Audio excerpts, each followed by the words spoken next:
Well, I got sad news for you guys today. The rainbow flag and the BLM flag have officially come down in Afghanistan. Ignore the people falling off of jet airliners as they're taxiing down the runway, but the BLM, and more importantly, the rainbow flag has officially fallen in Afghanistan. Also, they now have the top 10 largest military is now in the hands of the Taliban. And thanks to Uncle Sam, we funded them. We gave them an Air Force, we gave them Black Hawk helicopters, we gave them drones, we gave them Humvees, we gave them enough ammo to be stocked for the next 3 decades, and we just handed it to them. Thank you, President Biden. We appreciate it. Google, please don't take this down. I just wanted to thank President Biden for all the amazing things that he's doing. Also, all the refugees from Afghanistan, guess where they're coming? They're here. They're coming here. So that's awesome. That's going to be great. We're going to be able to keep Team Blue in. And if you haven't read The Fourth Turning, I think it's things are accelerating here, guys. The Fourth Turning, I'm going to link to the book and the audio book below. I did the audio book, listen to it in the truck as I drive. It talks about how we in America go through these cycles of history. Every 81 years, we have this hero archetype type of generation, which would be the millennials. Previous it was the GIs. But it speaks to what's going on right now, where our society is literally imploding. Nobody trusts anything anymore, which is a good thing. The military is the last branch of government that I think the average normie, meaning your normal, citizen, believed in. But at this point, it's pretty obvious that, can we just call it what it is? They're fake and gay. And I got a gay brother, so I can say that. The U.S. military is fake and gay. And we haven't won in a long time, basically World War II. So this period of history is just going to accelerate. And what we're doing, essentially what's happening now is we're waiting for catalysts that push this further down the road, which is unfortunate, but it's not going to get better until it gets a lot worse. When I was a kid growing up working with my dad on job sites, he would say, it's not going to look better until it gets a lot worse. And he's true. We'd get into a house, we'd rip the whole house apart, and we'd repaint it and then put everything all back together. But when we showed up the first day, it looked a lot worse than the beginning of the day. And that's true of this country and this nation and the entire planet right now. It's not going to get better until it gets a lot worse. Until they mandate jabs going in arms. Until they mandate your freedom away and put you into a fully digital currency. If you guys look at these new ATMs, they have palm readers. Yeah, the chip's coming. Until we get to that spot, and then perhaps there'll be a guy for the thing. And if there's a guy for the thing, you would expect some guy to come out, be very charismatic, and come out with some crazy ideas that might be catalyst events to reversing the trend, and potentially after those events, we might go back to a society that is more free, but we may not. We may very well be going into 1984, Animal Farm, Fahrenheit 451, all of these different books. This is where we are. This infographic right here, this is where we are right now. And we could go a plethora of different ways. But I think the most important thing that you do now is prepare. This is not going to get better. Remember when it was 15 days to stop the spread? And then it was if we just get rid of Orange Man, everything can go back to normal. This is going to get worse. Food shortages are next. State of Oregon is already warning of grid failures. This is all by design. This is all by plan. You can read the World Economic Forum. They have this laid out. I take them at their word at this point in time. Whatever by 2030, you'll own nothing and you'll be happy. I got it. I got your plan. Oh, they're not gonna be able to pull that off. Let's not bet against it. Okay. Let's just prepare. Are you growing a garden? Are you working with a community where you can do that? What if you live in an apartment? Do you have a friend? Can you start doing a co-op? Can you save dry food? Dry food, rice and beans and honey will last for years. And that's literally all you have to do. You don't have to go buy one of these Patriot can things.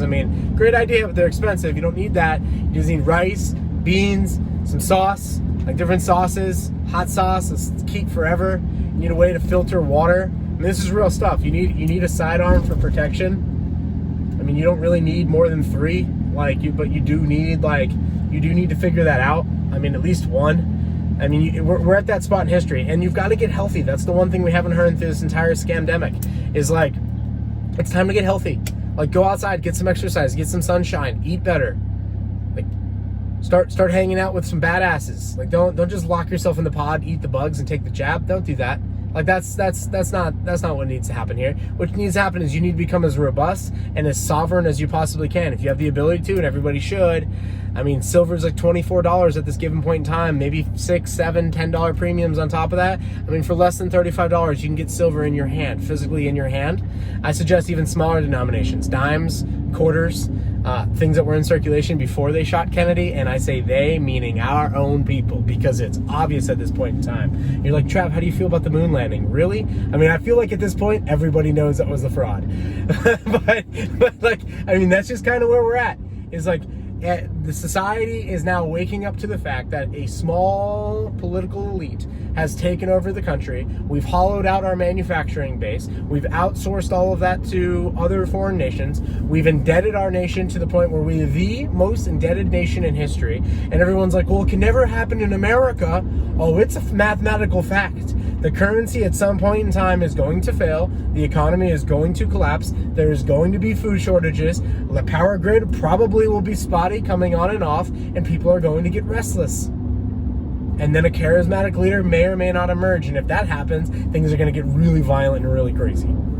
And so I think it's just worthwhile to start preparing. If you're not in a state where it's more toned to freedom, and I'm in Florida, and people are like, oh, Florida's so free. Florida is not free. Florida is less free than it was 3 years ago. It's less free than when I was a kid growing up. We have lost freedoms like everyone else. We're just losing them at a slower pace. But it's not like one area is getting more free. No. We are less free than we were before. And we've got some weird people now down here. I mean, just weird people coming from all over the place. Half the people are maskers. I mean, it's kind of scary. You know, it's kind of like, wow, you guys, like, you really do believe what your government tells you. Like, that's a super scary thing. You know how the Nazis started? This probably isn't YouTube like friendly, but you know how the Nazis started? Medical. That's how they got going. And so, you know, it's just like that perfect, like, go in there and tell them that this one group of people's unclean. They're unclean. Mussolini did it. Hitler did it.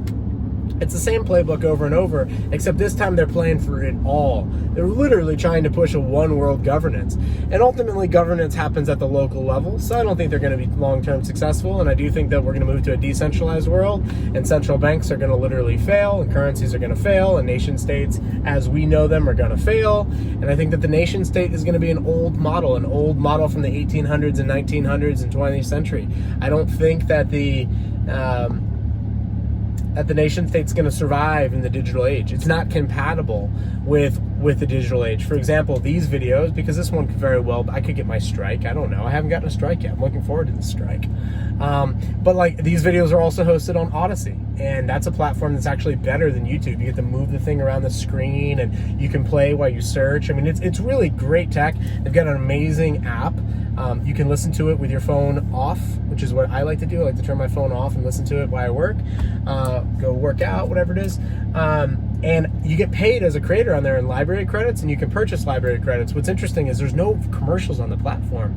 And so it's like its own ecosystem. It's a decentralized thing. It's not censored.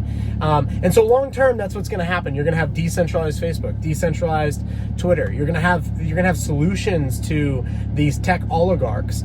And then what's going to happen is people are going to earn digital currency. And whether you're earning digital currency or having it at this point in time, I think you should get an education. You should try to just attempt to buy 100 Doge, just cause it's fun, it's cute. Try to move it to your phone, play with it, learn. It's the education you need. I mean, for $30, you could get a hell of an education.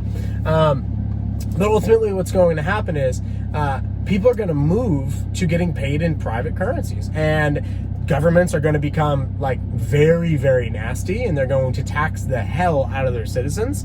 And as they continue to tax and tax and tax, citizens are going to be like, why don't we just do transactions over whatever blockchain that's private? That's a huge tip for you guys. Private currencies, when these governments get nasty, and some of you may be on the fence like, oh no, it's going to get better. You know, there's going to be a midterm election. Both parties are the same, dude. Trump, Biden, it doesn't matter, the same. They're all for spending money. They're all for wars. They're all for craziness.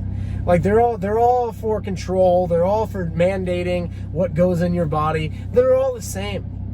and they're in bed with the bankers, and the bankers are the real government. Those are the people that are really running the shots. But that entire system, the entire fiat financial system, is going to come down as the crypto system just continues to blossom. I mean, we're at a spot right now where I can do an NFT. I could release my next course as an NFT. I could say, guys, there's going to be 1,000 copies of this thing. And you can buy into something like this.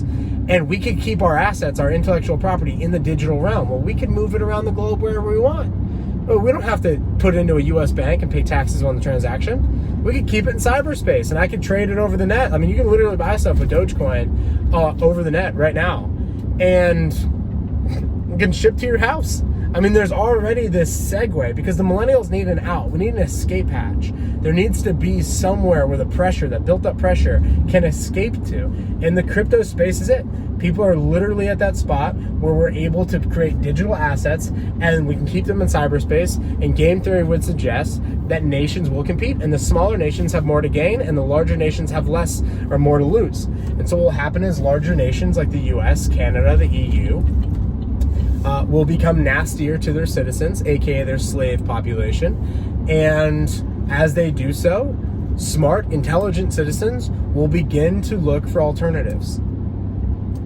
And as they do that, they will eventually land themselves into private cryptocurrencies and keeping their assets in the digital space, not bringing them into the fiat banking system, not claiming them in the fiat banking system, not paying taxes on them. And then eventually governments are going to have like an occupational tax or renegotiation of terms for them to exist. I bring the question of, why do these governments exist to begin with? Why is it that every 2 years we vote for a new batch of thugs? Why is it that they have no term limits? Why is it that somehow they all have amazing net worths when they leave office? It's like when they come into office, these guys are broke, Obama, Clinton, etc. But when they leave office, I mean, they're literally billionaires. How is that possible? They're only getting paid $250,000 a year. I don't know. I can't figure out how they're doing this. It's amazing. Like our own Congress and Senate, like front ran the scamdemic. They all sold their stocks. Remember that? And then they bought the ones that, they bought the Pfizers and all that. I mean, it's just such a scam at this point in time where the average monkey needs to wake up and stand up for themselves. And the best thing you can do is like, get yourself independent, get out of their system. They're going to do a digital currency. They're going to do climate lockdowns. You're going to force you out of your house eventually. You're going to have to sell it to a central bank. You're like, how would they do that? It's not green enough. Your house is not green enough, and you're gonna have to do $200,000 of improvements to keep your house. And you're like, that's never gonna happen. You need to get to areas where it's less likely to happen, because it is definitely going to happen. This is a central government buys it all and ushers in communism type of game. I mean, it's already happening. It's sad to say, but it's like community at this point in time really matters, and we have to wait for this forest fire to blow itself out. And at the moment, like you look at the Biden administration, they genuinely believe that the Afghan government was going to hold. No, the Taliban has a 10th or one of the top 10 largest militaries in the world now. They've got Black Hawk helicopters, they've got drones, they've got Humvees, they've got ammo for decades. Like, we gave it all to them, and we haven't even paid for it yet. Like, it's still on the national debt. I mean, it's just, this isn't going to get better. I think you genuinely need to prepare for what will look like a failed state. I fully expect America to look like a failed state. Maybe certain sectors will be fine. Maybe certain states will be like, no, we're going to break off from the U.S. and we're going to do our own thing and we're going to keep society tight here. But ultimately, I think when we have a currency crisis, we're going to be looking like something like a Venezuela, an Argentina, a Zimbabwe, a Greece, a Cyprus. This happens, except all of those people didn't have nearly the debt we do. So, I mean, just get yourself prepared. And I hope that doesn't alarm you, to scare you. This is the moment to start making moves. Start getting yourself moves. If you got stupid debt, get it gone. If you got things you can sell, get it gone. Start stacking your silver, stack your private cryptos, stack your firearms, stack your food. Like, this is I mean, move to an area where it's more free and less and more chill. I mean, this is happening. This is a global thing. I'm optimistic that people are going to win, but I don't think these governments and central bankers are going away easily. Peace.